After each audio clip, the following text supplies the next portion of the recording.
What is going on, everybody? Gavin Powers Exotics back at it again with another video. And just in case you guys don't know, not this weekend, but the next weekend, I will be at the Tinley Park NARBC and, well, Tinley Park, Illinois.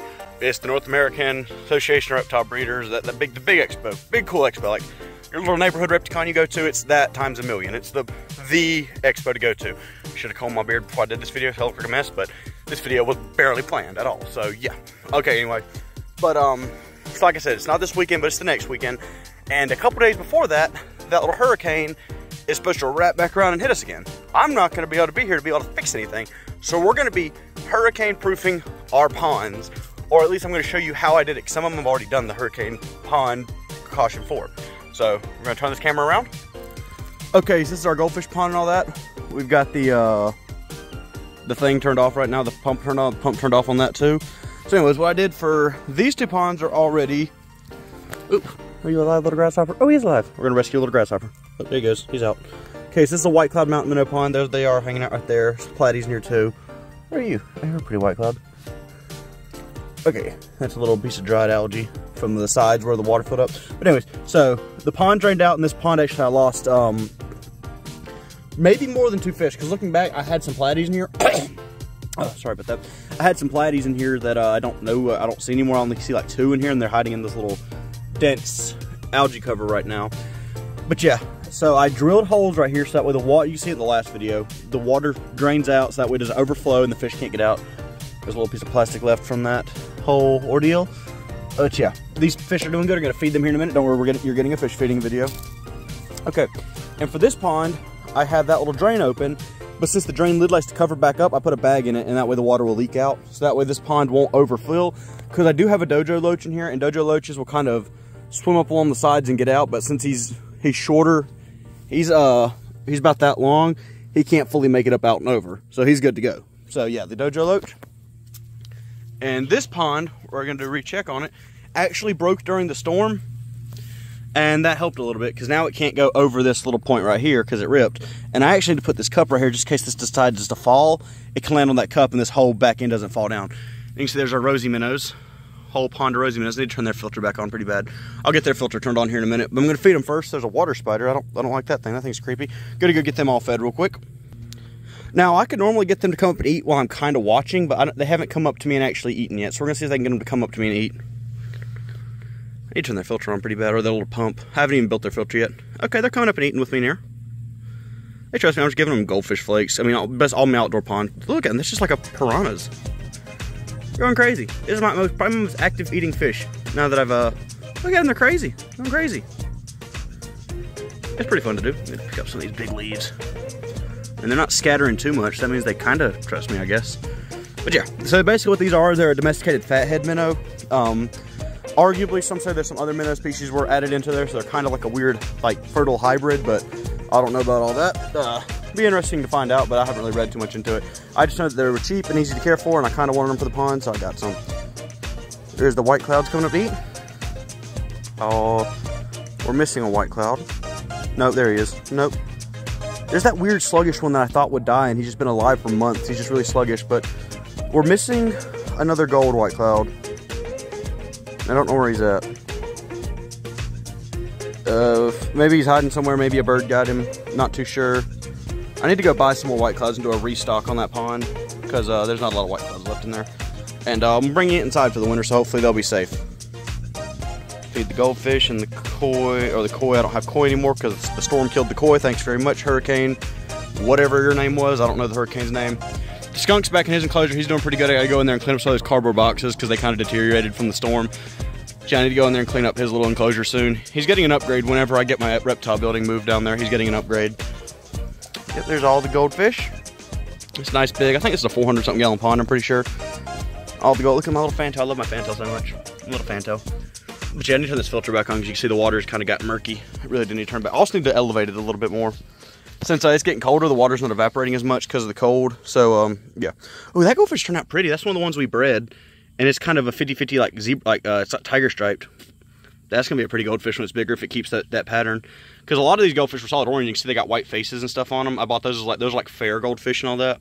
That gray one should turn gold eventually. If he doesn't, he'll stay that gray color. And they do. They can stay that gray color. It's just not too common. I kind of hope he does stay that gray color though, because it kind of stands out. It's kind of unique, and that way I can actually recognize him, because he's one of the only named ones we have. My fantail doesn't have a name yet. I don't know why she doesn't have a name. I wish she did have a name. But I can't. I wouldn't remember it, and I don't have any good ideas for a fantail name. So, yeah, kind of too scared to get attached to, because the second I get attached and name it, it's going to die. So that's kind of why I'm scared to do that.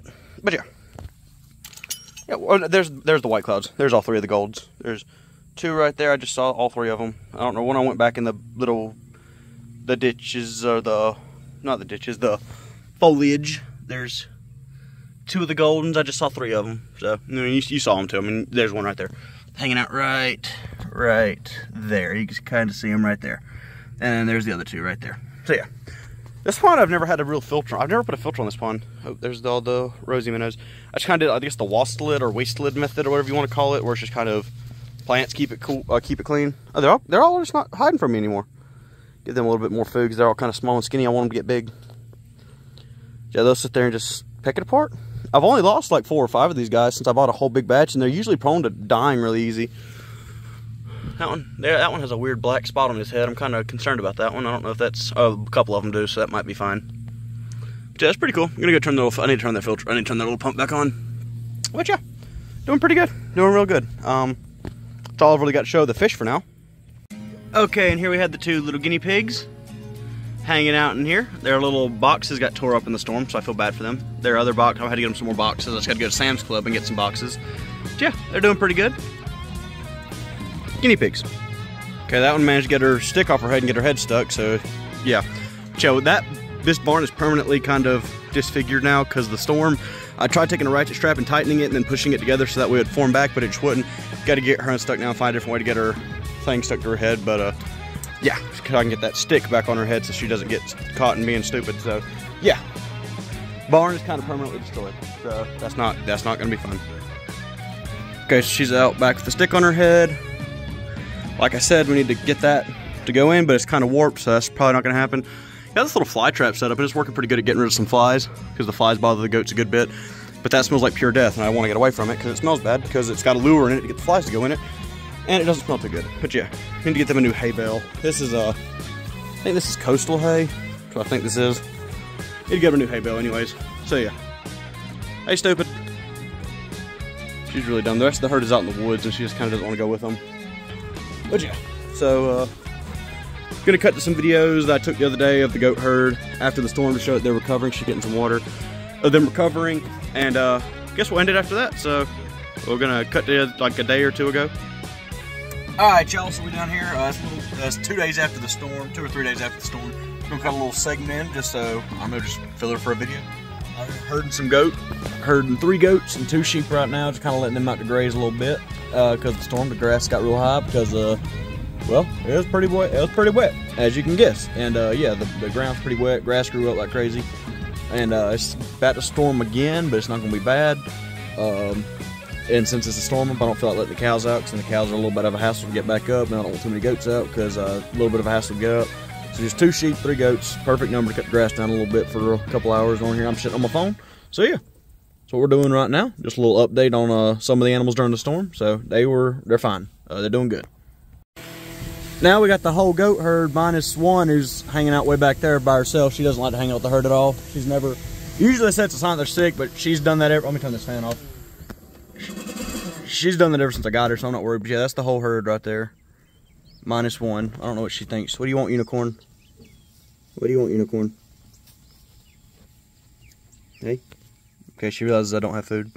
That one's got the stupid stick on her head, which is means she gets her head stuck in fences, and in her case, she gets her head stuck in the hay feeder, so you put that pipe on their head. Usually I do duct tape, but she got the duct tape off, but somehow the packaging tape works. I don't know how that works. But yeah, that'll keep her head from getting stuck, because it's her horns flare out at the end, and so when she gets her head through, they can't get back out, whereas some goats with bigger horns don't get stuck, because their horns go straight back, kind of like that one, or her horns are bigger. Where's the one? That one right there, her horns kind of just go straight back. They don't flare out as much as hers do, so she can get it out. So yeah, that's why she has to wear the stupid stick. But yeah, whereas I'm surprised right there. The reason he doesn't get stuck is his horns flare out so much, he can't even get his horns in there to begin with to get stuck. So that's why he doesn't get stuck, despite having really flared out horns. So yeah.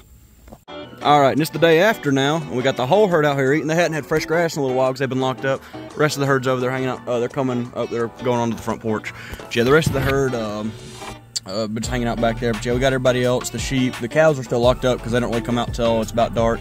And I think it's about noon right now, but it's so cloudy you can't really tell it's about noon. We got Stewie and Leonard. Leonard's right there. Got them hanging out eating. Got all the 2 sheep right there hanging out as always. They're almost never in a fence anyways. Some wethers, some rest of these are does. This is a buck, behind him's a wether, that's a wether, the one behind him's a wether, that's a doe, that's a ram and a ewe, that's a doe. Those 3 are does, and back behind me we have another buck, baby Billy, a little baby buck or a buckling, whatever you want to call it, and 3 more does. Yeah, this is my whole herd, minus my big breeder buck, but I got a buddy borrowing him right now, so he's kind of not on the property at the moment. The big dapple buck I've got, yeah, he's just my buddy's borrowing him for breeding season right now. He'll be back in a month or 2 once he's done his job. He's bred most of these does, and if he didn't, we got this buck and that other buck I told you about a minute ago that's hanging out behind us. He can cover the rest of them 2 will get the rest of them pregnant if that main buck didn't. So yeah, we're covered for breeding season, hopefully. She's a pretty little doe. I bought that goat and it was solid white and long haired, and now she's like faded out to like a white with 2 shades of brown spots. So I'm pretty happy with that buy.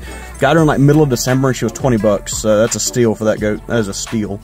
But yeah, the rest of these goats were, that was a $10 goat actually. He wasn't even a wether, he was a buck when I bought him, but I banded him and made him into a pet. That was a $10 goat. That was a $10 goat. That was a $20 goat. All my wethers are cheap. That was like a $100 something goat, $95 sheep, $75 sheep. $125 goat, $110 goat, $150 goat. So yeah, got a lot of goats out here. Oh, hold up, I'm missing a goat. Okay, no, there's actually 4 nannies behind us, or those nannies, whatever you want to call them. Earlier I said there was only 3. There's another one I forgot about. She's hanging out behind us because I remember my cousin told me that one. So yeah, that's she's hanging out behind us. I'll see if I can get them to come over here in a second, get them away from the house, let them cut this long grass down, get it tore down. Because look, that stuff's pretty long. It needs to get eaten down. It needs to get eaten down quick. So anyways, guys, that's gonna do it for today's video. Make sure to like and subscribe. Boring video, but check out some of our other videos. Last one was pretty good. I think our last video was pretty good. And we'll see you real soon. Peace.